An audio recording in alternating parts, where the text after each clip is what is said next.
The next thing we're going to look at are dictionaries. Dictionaries are a way of storing a sequence of information, but rather than storing individual items, dictionaries store key value pairs. And basically they function just like what they're called. They're a dictionary. You look up a key and then it will return the value. And the key can be anything and the value can be anything. It can be a number. It can be a string.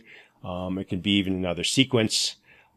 And the nice thing about dictionaries are they are great at looking things up. They find the value very quickly from the key and are superior for that kind of purpose than just a regular sequence or a